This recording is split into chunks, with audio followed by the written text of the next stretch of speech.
اللہ فرماتے ہیں تم سوکھا چارہ کھلاتے ہو اور نکلتا کیا ہے؟ گوبر اور دودھ. گوبر اور خون بنتا ہے اس سوکھے چارے سے, اور اس گوبر اور خون کے درمیان سے ہم تمہارے لیے دودھ پیدا کرتے ہیں. وہ کتنا مزے کا, خالصاً. اللہ کہتے ہیں اس میں نہ گوبر کی بدبو, نہ گوبر کی رنگت, اور نہ اس میں پیشاب کی بدبو, نہ پیشاب کی رنگت, اور نہ خون کی بدبو, نہ خون کی رنگت. اور جب یہ تو اس کا کلر ہے, اور مزے کا کتنا ہوتا ہے, سائغ للشاربین, پینے والوں کے حلق میں پھسلتا چلا جاتا ہے. مزے کا اتنا ہوتا ہے. اللہ نے اس میں فرمایا ان لکم فی الانعام لعبرا, اس تمہارے لیے جانوروں میں بھی عبرت کا سامان. نسقیکم مما فی بطونہ من بین فرث ودم, ان کے گوبر اور خون سے ہم بیچ سے دودھ نکالتے ہیں. کھلاتے کیا ہو؟ چارہ ہے بھائی. سوکھا چارہ کھلاتے ہو, نکلتا کیا ہے؟ چکنا گاڑھا دودھ. سائنسدان یہاں بھی افلاطونیاں بقراتیاں ڈاکٹر لوگ پیش کرتے ہیں. ایکچولی جب یہ گھاس جاتی ہے تو ایکچولی اس سے یہ بلڈ بنتا ہے, پھر بلڈ سے یہ ہوتا ہے, پھر فلانا ہوتا ہے, ایکچولی اس سے پھر دودھ آ جاتا ہے. تو کھربوں سال میں بھینس نے اپنے آپ کو ایسا بنا دیا ہے. آج کل نا یہ بہت زیادہ پھینکی جا رہی ہے. ہر ڈاکٹر جو مذہبی بھی ہیں وہ بھی یہ بات کر رہے ہیں. جو مذہبی ڈاکٹر ہیں نا, نماز روزے والے, وہ بھی ہے یار یہ بھینس دودھ کیسے. اصل میں کھربوں سال میں نا بھینس نے اپنے آپ کو ایوالو کرتے کرتے یہ کر دیا ہے. بس کرو, خدا کے لیے جھوٹ بولنا بند کر دو. خدا کا انکار کرنا ہے کسی اور طریقے سے کر دو. یہ نہیں ہو سکتا, یہ ایوالو ہونے کا نتیجہ نہیں ہے. اتنی بہترین مشین وجود میں آ گئی ہے. گنے کی مشین میں ادھر گنا ڈالو گے تو گنے کا جوس نکلے گا بھائی. گائے کے پیٹ میں اس گنے کا چھلکا ڈالو گے تو نکلے گا کیا؟ دودھ. بالکل ہی ان کی کا سسٹم ہی الگ ہے. تو اللہ فرماتے ہیں عبرت کا سامان ہے. عبرت کیا ہے بھائی؟ کوئی ہے جس نے یہ بنایا ہے؟ یہ خود بخود ایک ڈاکٹر ہیں, بڑے زبردست مذہبی, داڑھی بھی ہے, کہہ رہے تھے یہ جو ہمارا دماغ ہے نا کھربوں سال میں ایوالو ہو کے ایسا ڈیزائن ہوا ہے. کھربوں سال پہلے کیا تھا؟ کون سی چیز تھی جو جس میں ایسے سافٹ ویئر ڈال دیے گئے تھے کہ کروڑوں سال کے بعد وہ یہ نکلے گی؟ اب کیوں نہیں ڈل رہی کسی چیز میں؟ اب بتاؤ کہ یہ جو ہے نا, یہ اب بتائیں سائنسدان, میں پھر مانوں گا کہ یہ ایک ایسی چیز ہے جو کھربوں سال میں, ابھی اس میں کچھ سافٹ ویئر آنے والے ہیں, کھربوں سال میں سافٹ ویئر آئیں گے, پھر کھرب کو کھرب سے ضرب دیں گے تو یہ وسیم بھائی بن جائیں گے. ایک مثال دے رہا ہوں میں, ڈاکٹر تو مذاق اڑائیں گے بھائی گلاس میں تھوڑی ایوالو ہوتا ہے.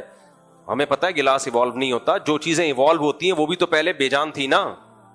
جاندار کیسے بن گئی وہ؟ ایک سیل کیسے وجود میں آ گیا؟ یہ ہمیشہ ایتھیس ملحد نا جو اصل سوال ہے نا وہ کھا جائے گا, یاد رکھو. جیسے میں بار بار کہتا ہوں قادیانی سے جب آپ سوال کرو گے نا, پہلے ہم کہتے ہیں بھائی مرزا غلام احمد کا نیک انسان ہونا ثابت کر, نبوت بات کی چیز ہے. وہ یہ سوال کھائے گا ہمیشہ, نیک انسان ہونا ہی ثابت کرے گا. وہ آئے گا ڈائریکٹ نبوت پہ. تو ہر باطل نا ایک بیسک غلطی کر رہا ہوتا ہے, اس کو پی جاتا ہے وہ. جیسے اہل حدیث سے جب آپ پوچھو گے نا طلاقوں کا کہ بھائی اجماع ہے, تو وہ ادھر ادھر دیوبندی نے لکھا, فلاں نے لکھا, اچھا یہ بھی کہتے ہیں فلاں صحابی 3 کو 1 کہتے تھے, فلاں تابعی 3 کو. کہاں کہتے تھے؟ کدھر لکھا ہوا ہے؟ کوئی سند تو پیش کرو. یہ سوال ہمیشہ یہ لوگ پی جائیں گے. تو ہر باطل جو ہے نا, جو بیسک سوال ہوتا ہے اس کو ہمیشہ پی جاتا ہے وہ, وہیں اس کو پکڑنا ہوتا ہے. یہ کہنے پر گورنمنٹ کی طرف سے کوئی پابندی نہیں, فلاں صحابی کہتے تھے, فلاں تابعی کہتے تھے, فلاں امام کا مذہب کہہ دو. کوئی گورنمنٹ کی طرف سے عبداللہ بن عمر کا بھی یہ فتویٰ تھا, فلاں کا بھی فتویٰ تھا, اس طرح بولتے رہتے ہیں, ان کا بھی یہ فتویٰ. ابے کہاں ہے؟ کوئی ضعیف سند تو دکھا دو نا, کچھ دکھاؤ نا. ہم تو آپ سے بول رہے ہیں نا, ہم تو پاگل تھوڑی ہے جو دعویٰ کر رہے ہیں کسی ایک صحابی سے. ضعیف حدیث سے بھی ثابت نہیں ہے صریح طور پر کہ 3 کو 1 کہا انہوں نے. تو ابھی ٹاپک نہیں ہے, میں ادھر نہ چلا جاؤں. تو ایتھیس بھی ایک بدماشی کرتا ہے, کہتا ہے اصل میں یہ دماغ ایوالو ہو کے یہاں تک آیا, یہ خربوزہ ایوالو ہو کے یہاں تک آیا. بمبختو, یہ شروع کہاں سے ہوئے؟ یہ شروع کیسے ہو گئے؟ وہ سیل کیسے کہہ رہے ہیں اصل میں یوں ہوا تھا پھر یوں سیل بن گیا. وہ سیل کے جو بیسک اکائی ہے نا وہ اتنی پیچیدہ ہے کہ خود سائنسدان ہی کہتے ہیں کھربوں سال میں بھی ایسا اتفاق نہیں ہو سکتا. کھربوں سال میں بھی, اور ہوگا تو وہ دھڑام سے ختم ہو جائے گا اسی وقت. اگر اتفاق سے ہو بھی گیا نا تو دھڑام سے ختم ہو جائے گا. میں نے اس کو کئی دفعہ مثالوں سے سمجھایا ہے, لیکن پھر ہماری تفسیر رہ جائے گی کہ وہ کیسا اتفاق ماننا پڑے گا تب جا کے یہ سب چیزیں ہوں گی. اور وہ اتفاق سے ایسا اتفاق ہو ہی نہیں سکتا, امپاسبل ہے وہ. تو اس لیے اللہ تعالیٰ نے فرمایا تمہارے لیے جانوروں میں عبرت ہے. میں کیوں بار بار یہ ڈاکٹروں کو لتاڑتا رہتا ہوں کہ ان ساری قرآنی آیتوں کا انہوں نے ڈاروین کی تھیوری کے نظریے میں لا کے بیڑا غرق کر دیا, جو انسان کے لیے سب سے مضبوط دلیل تھی اللہ کو پہچاننے کی. تو اللہ فرماتے ہیں تم سوکھا چارہ کھلاتے ہو اور نکلتا کیا ہے, گوبر اور دودھ. گوبر اور خون بنتا ہے اس سوکھے چارے سے, اور اس گوبر اور خون کے درمیان سے ہم تمہارے لیے دودھ پیدا کرتے ہیں. وہ کتنا مزے کا, خالصاً, اللہ کہتے ہیں اس میں نہ گوبر کی بدبو نہ گوبر کی رنگت, اور نہ اس میں پیشاب کی بدبو نہ پیشاب کی رنگت, اور نہ خون کی بدبو نہ خون کی رنگت. اور جب یہ تو اس کا کلر ہے, اور مزے کا کتنا ہوتا ہے, سائغ للشاربین, پینے والوں کے حلق میں پھسلتا چلا جاتا ہے, مزے کا اتنا ہوتا ہے. اس سے یہ بھی پتا چلا دودھ بھی پینے کی چیز ہے. جس چیز کی قرآن تعریف کر رہا ہے اس کو چھوڑو نہیں. آج کل یہ بھی نئی نئی رپورٹیں آ رہی ہیں دودھ نہیں پینے چاہیے, ایکچولی کر کے نا ڈرامے بازی. ہاں یہ ضرور ہے کہ دودھ اس طریقے سے پیو جس طرح نبی نے پیا ہے. نبی نے دودھ کھانے کے طور پہ استعمال کیا ہے. ایسا نہیں ہے کہ ہم 2 پراٹھے کھائیں اس کے بعد 1 گلاس دودھ پئیں. یہ والا دودھ اسلام میں ثابت نہیں ہے. میں نے دودھ کے بارے میں جتنی حدیثوں کی تحقیق کی, جتنی حدیثیں نکالی, اس پر ایک بیان بھی دیا تھا. ایک ہاسپٹل میں میرا ڈاکٹروں میں بیان تھا. تو جتنی حدیثیں ہیں نا ان میں ہمیں ملتا ہے چند باتیں دودھ میں آپ کو رکھنی پڑیں گی سامنے. سب سے پہلے دودھ تازہ ہونا چاہیے, بلکہ اس سے بھی پہلے دودھ آرگینک. بکری چرتی ہوئی, گھومتی ہوئی, پھرتی ہوئی, دھوپ میں پھرے, وہ بھینس گائے دھوپ میں چلتی پھرتی. ہم کیا کرتے ہیں, اب ہمارے ایک دوست ہیں, ان کی گائے دودھ ایسا دیتی ہے جیسے چینی ملائی ہوئی ہے دودھ میں. آپ نے, میں نے دیکھا وہ کھلا کیا رہے ہیں, کیک اور پیسٹریاں کھلا رہے ہیں اپنی گائے کو. بیکری میں جتنا آئٹم رات کو بچا ہوا ہوتا ہے سارا ان کے باڑے میں آتا ہے, اور گائے کھاتی ہے, اور دودھ میں اس کی خوشبو آ رہی ہوتی ہے, اور لوگ وہیں سے دودھ لیتے ہیں. یار اس کا دودھ بغیر چینی کے اتنا ٹیسٹی. کیک کھلا کے جب دودھ نکالو گے تو یہ والا دودھ نہیں ہے, یہ جو قرآن میں لکھا ہوا ہے نا یہ والا دودھ, بولو نہیں بھائی. دودھ تو چرنے والی, حدیث میں بھی حکم ہے کہ چرنے والی گائے کا دودھ پیا کرو. تو اس پہ میں نے حدیث کا پورا ریفرنس ایک بیان میں نے بیان کیا تھا کہ چرنے والا جانور, نبی کے دور میں اونٹ چرتے تھے, کھلے پھرتے تھے, جڑی بوٹیاں کھاتے تھے, بکری بھی گائے بھی. آج جو ہم لوگ ہیں وہ پراٹھے کھلا رہے ہیں بکری کو, گائے کو. ونڈے نا آج کل نیٹ پہ, یہ ونڈا کھلاؤ بھینس موٹی ہو جائے گی, دودھ ایسا وہ تو ہو جائے گی موٹی, اور پہلے اور کم موٹی ہے پہلے. اور پھر دودھ اس کا گاڑا کے نا چکر میں پڑا کریں. جتنا دودھ گاڑا ہوگا اتنا فیٹ اس میں زیادہ ہوگا, منرلز کم ہوں گے, فیٹ زیادہ ہوگا. دودھ گائے, پنجاب کی گائے کا دودھ میں کم ذائقہ ہوتا ہے لیکن صحت کے لیے اچھا ہوتا ہے. چرتی ہے, دھوپ میں پھرتی ہے, گھاس کھاتی ہے. ایک بات تو یہ. دوسری بات یہ کہ دودھ بالکل فریش اور تازہ. میرے علم میں کوئی ایسی حدیث نہیں ہے نبی نے بوائل کر کے دودھ پیا ہو, ابال کے. ہم جب دیر سے دودھ پیئیں گے, رکھ دیں گے اس کو, تو بوائل کرنا پڑے گا ہمیں, جرمز بہت تیزی سے آتے ہیں اس میں. تو دودھ فوراً ادھر نکالا ادھر پیا, اس طریقے سے دودھ پیئیں آپ. تیسری چیز کہ ہمیں حدیثوں میں جو ملتا ہے, نبی صلی اللہ علیہ وسلم نے شدید بھوک میں دودھ پیا ہے, اور کھانے کی جگہ. اور یہ صحیح حدیث سے بھی یہ بات ثابت ہے. آپ نے فرمایا دودھ وہ کھانا ہے جو کھانے اور پینے دونوں کے قائم مقام ہے. کھانے کی ضرورت بھی پوری کرتا ہے اور پینے کی ضرورت بھی پوری کرتا ہے. جبکہ ہم دودھ کو ایک مشروب کے طور پہ لیتے ہیں, ڈرنک کے طور پہ لیتے ہیں. حدیث سے پتا چلتا ہے ڈرنک بھی ہے لیکن یہ کھانا ہے, لنچ ہے, یہ ڈنر ہے, یہ ناشتہ ہے, بس ٹوٹل یہی ختم. تو اس طرح سے پیئیں گے تو فائدہ ہوگا. اب اس طرح ہم لوگ جیسے کہاں پی سکتے ہیں, ہمیں تو توند بھرنی ہے, بھوک لگ رہی ہے, تو پہلے ہم پراٹھے وراٹھے پھوڑ پاڑ کے, ڈبل روٹیاں پھوڑ دی, پراٹھے پھوڑ دیے, پیزے پھوڑ دیے, برگر پھوڑ دیے. اس کے بعد حکیم صاحب نے کہا 1 گلاس دودھ پی کے سونا چاہیے. اب نہیں پینا چاہیے, اب بربادی کے علاوہ کچھ بھی حاصل بولو نہیں ہوگا. اچھا چوتھی چیز, کتنی 3 نمبر ہو گئے نا, اس پہ ایک الگ سے کلپ بنا کے چلا دینا. چوتھی چیز, اس میں چینی نہیں ڈالنی ہے. بچوں کو بچپن سے دودھ میں چینی ڈال کے عادی بناتے ہیں. نبی نے شہد بھی نہیں دودھ میں ڈالا, بلکہ دودھ شہد میں ڈال کے پیش کیا گیا تو آپ نے ناپسند کیا اس کو. وہ تو خیر ایک آپ کی طبیعت میں دنیا سے بے رغبتی بھی تھی. اب یہ تو ڈاکٹر سے پوچھیں شہد ڈالنے کے نہیں آنا, لیکن جو حدیث میں ہے خالی کیا, خالی دودھ, بس وہی کھانے کی جگہ, بس ختم. جب آپ کو بہت شدید بھوک لگ رہی ہے, دودھ پیا, پیٹ بھر لیا, ختم. بس یہ پورا آپ کا لنچ ہو گیا, آپ کا ڈنر ہو گیا, تو پھر فائدہ ہوگا. ایسے کون پیتا ہے میرے بھائی. اور حقیقت میں بتاؤں, آپ ایک دفعہ اس کی عادت ڈال دو, مزہ نہ آئے پیسے واپس. ابھی یہاں ایک جاننے والے تھے, ان کے ابا 100 سال سے بھی زیادہ میں فوت ہوئے ہیں. وہ یہی کرتے تھے, شدید بھوک میں اتنا دودھ پیتے, بس ختم. اس کے بعد کچھ نہیں کھانا پینا انہوں نے. اور جو میں نے ایک انٹرویو نہیں لیا تھا, نہیں انٹرویو نہیں آیا ان کا ابھی, ابے نہیں, وہ ایک اور صاحب ہیں, ان کے ابا بھی 110 سال میں, کہیں 105 سال میں جا کے فوت ہوئے. ارادہ ہی نہیں تھا ماشاءاللہ ان کا فوت ہونے کا, بڑی عمر تھی, حکیم تھے. وہ کیا کرتے تھے, صبح بس انڈے اور دودھ بس, اور پھر کچھ بھی نہیں کھانا. کم, تبھی ہم کہتے ہیں کم کھاؤ کوالٹی کھاؤ. ہم زیادہ کھانے کو فوکس کرتے ہیں, کھانے کی کوالٹی نہیں دیکھتے. میں بھی یہ باتیں کر رہا ہوں, آپ سمجھ رہے ہیں سب پتہ نہیں باتیں کر رہا ہوں میں, ہم بھی آگے پھوڑ پھاڑ دیتے ہیں. چلو, تو باتیں کرنے پر گورنمنٹ کی طرف سے کوئی پابندی نہیں, باتیں تو اچھی کرے نا انسان, دودھ کو بدنام نہ کرے, کیونکہ دودھ جو نبی نے پیا ہے وہ اس طریقے سے پیا ہے. اچھا ہم آگے چلتے ہیں. آگے اللہ تعالیٰ فرماتے ہیں ان فی ذلک لآیہ, ہاں, ومن ثمرات النخیل والعناب واوحى ربک الی النحل. اللہ کہتے ہیں دیکھ تیرے رب نے شہد کی مکھی کو وحی کر دی ہے, اس کے دل میں اللہ نے ڈال دیا ہے. کیا ڈال دیا ہے؟ ان اتخذی من الجبال بیوتا, کہ پہاڑوں پر تو اپنا گھر بنا. ومن الشجر, درختوں پہ چھتا جو بناتی ہے, یہ ایوالو ہونے کا نتیجہ ہے بھائی. خربوں سال میں اس نے یہ سیکھ لیا.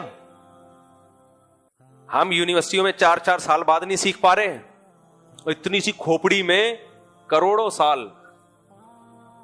تو ایسا نہیں ہے, پہلے دن سے ہی اللہ نے اس کو یہ پیدا ہی ایسے کی ہے کہ یہ اسی طرح اپنے آپ کو سروائیو کرے گی. اسی طرح بنایا اللہ نے اس کو. کیسے چھتا بناتی ہے 6 کونوں والا, کیسا فیملی سسٹم ہے, ملکہ مکھی اور مزدور مکھی, پوری اس پہ تو کتابیں لکھی ہیں سائنسدانوں نے, پورے گروپ کی شکل میں رہتی ہے. اللہ فرماتے ہم نے اس سے کہا کہ تو جا کے کلی من کل الثمرات, اے مکھی ہر طرح کے پھلوں کا رس چوسنا, فسلکی سبل ربک ذلولا, اور تو بائے ایئر جتنے لمبے راستے طے کرے گی تیرے رب نے وہ راستے مسخر کر دیے ہیں. راستے نہیں بھولے گی تو. اتنی دور دور نکلتی ہے نا مکھی, انہی ٹریک پہ چلتی ہوئی واپس آتی ہے. یہ کیسے سیکھ لیا اس نے کروڑوں سال میں؟ کوئی نہ کوئی لاجک یہ پھینک دیں گے سائنسدان لوگ.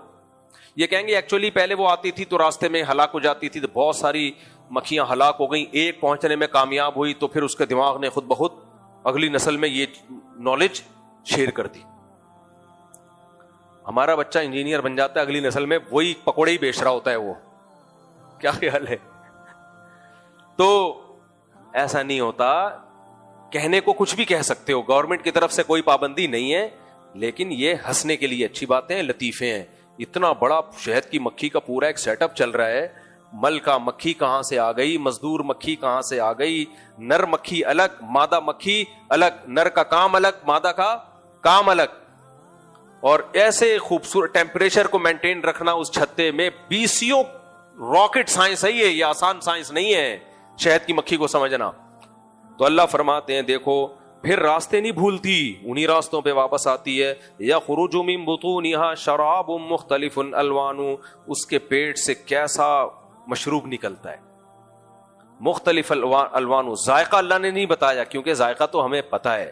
جب کسی چیز کو تشبیہ دینی ہوتی ہے مٹھاس سے, ذائقے سے, ابے شہد کی طرح میٹھا کہتے ہیں نا, تو اللہ فرماتے ہیں فیہ شفاء للناس, اور اس میں ہم نے لوگوں کے لیے شفا رکھی. بہت ساری بیماریوں میں شہد میں شفا ہے. زخم پہ آپ لگائیں, زخم ٹھیک ہونا شروع ہو جاتا ہے.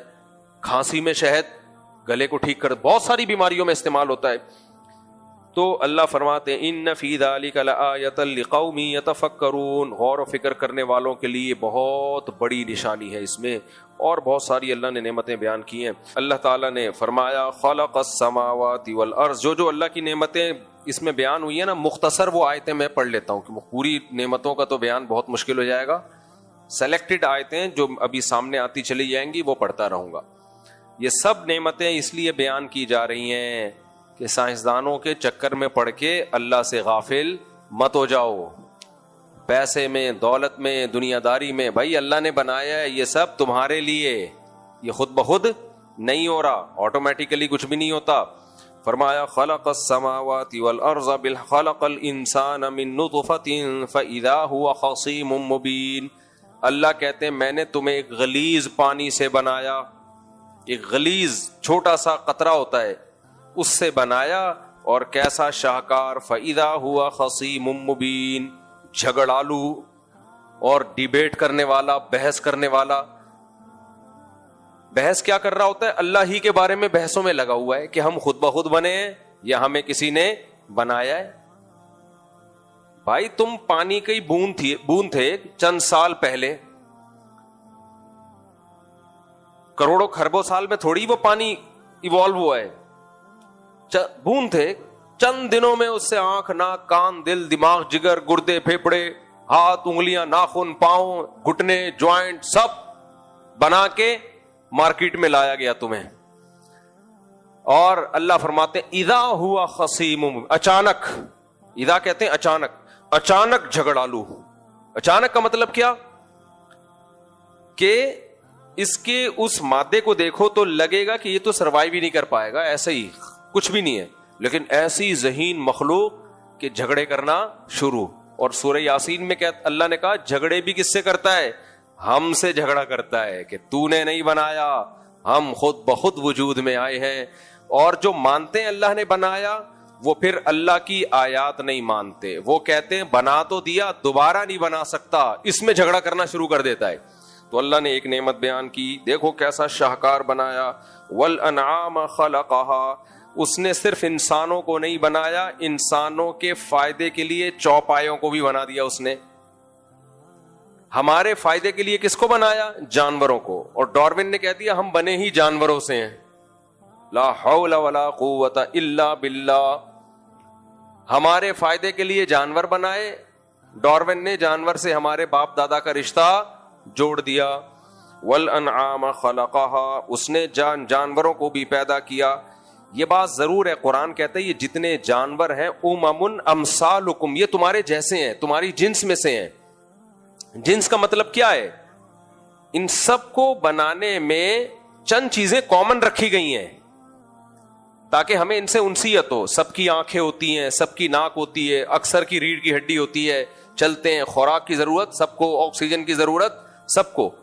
تو یہ مطلب نہیں ہے کہ یہ جو ہے اب تمہارا کوئی ان سے ریلیشن ہے، ایک بیکٹیریا تھا جس سے سب کچھ بنا دیا. امم امثالکم ضرور ہیں، تمہاری ہی طرح کی مخلوق ہے.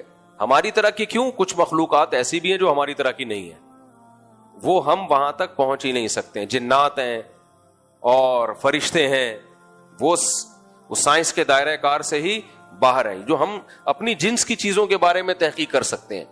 تو اللہ نے فرمایا من خلقها لکم فیہا دفء، اس میں ان جانوروں کی کھال میں تمہارے لیے گرمی کا سامان، سے کمبل بنتے ہیں، اس سے جیکٹیں بنتی ہیں. پہلے زمانے میں تو اسی کے ذریعے انسان کو گرمی حاصل ہوتی تھی. وَمِنْهَا تَأْكُلُونَ، ان میں سے کچھ ایسے ہیں جن کو تم کھا بھی جاتے ہو.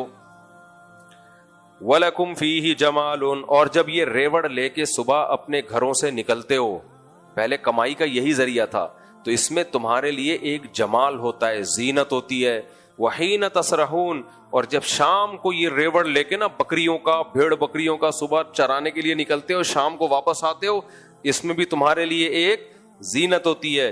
وَتَحْمِلُ أَثْقَالَكُمْ إِلَى بَلَدٍ لَمْ تَكُونُوا بَالِغِيهِ إِلَّا بِشِقِّ الْأَنفُسِ، ان جانوروں پہ بوجھ رکھ کے دور دراز علاقوں کا سفر کرتے ہو. آپ کہہ سکتے ہیں ہم تو نہیں کرتے، ہم نہیں کرتے، لیکن ہمارے باپ دادا نے کیے ہیں. اگر وہ نہ کرتے تو ہم بھی نہ ہوتے پھر آج، کیونکہ ٹریولنگ نہ ہوتی، تجارت نہ ہوتی، وہ بھی مر چکے ہوتے ہمیں پیدا کرنے سے پہلے ہی.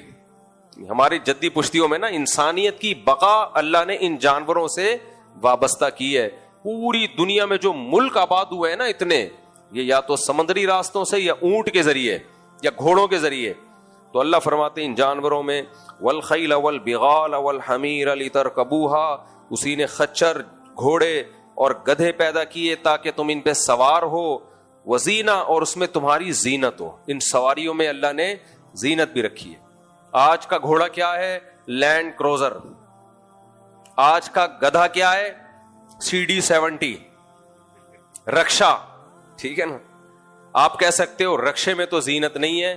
بھائی آپ کو اللہ نے پیسہ دیا ہے اس لیے آپ کو ایسا لگ رہا ہے. جب کوئی شخص رکشا چلانے والا مارکیٹ سے رکشا نکالتا ہے اور بیٹھتا ہے تو وہ ایسے اس کو لگتا ہے جیسے میں چاند پہ پہنچ چکا ہوں. انسان ہمیشہ مقابلہ اپنے جیسوں سے کرتا ہے. رکشے والوں سے پوچھو تمہیں اس میں کتنا فخر ہے. وہ نا پوپ پوپ بجاتے ہیں جن کے پاس رکشے نہیں ہیں ان کو چڑھانے کے لیے. بھائی غریبوں میں جو بے روزگار ہیں جن کے پاس رکشا نہیں ہے تو یہ رکشے والے ادھر سے سائڈیں لگاتے ہوئے جاتے ہیں وہاں سے. ان کے لیے زینت کس میں ہے؟ رکشے میں ہے. تو اللہ کہتے ہیں ان سواریوں میں میں نے تمہارے لیے زینت بھی رکھی ہے. تو سواریاں بھی انسان کی زینت ہیں. اس سے پتہ چلتا ہے کسی کو سواری میں بیٹھ کے اچھا فیل ہو رہا ہے, اپنی گاڑی میں بیٹھ کے اچھا فیل ہو رہا ہے, تو یہ انسانی نیچر ہے, یہ کوئی بری بات نہیں ہے. شو بازی بری چیز ہے, شو تکبر الگ چیز ہے, دوسرے کو نیچا دکھانا, پوپ پوپ کرنا اس کو, ٹھیک ہے, میرے پاس ہے تیرے پاس نہیں ہے, یہ ہے بچکانہ حرکت. اور اگر آپ کی زینت کی دیکھو, گھر میں بھی ہم چاہیں اگر گھر ایسا بنا سکتے ہیں کہ سونے کی جگہ ہو اور بس پڑے رہو وہاں پہ سادہ.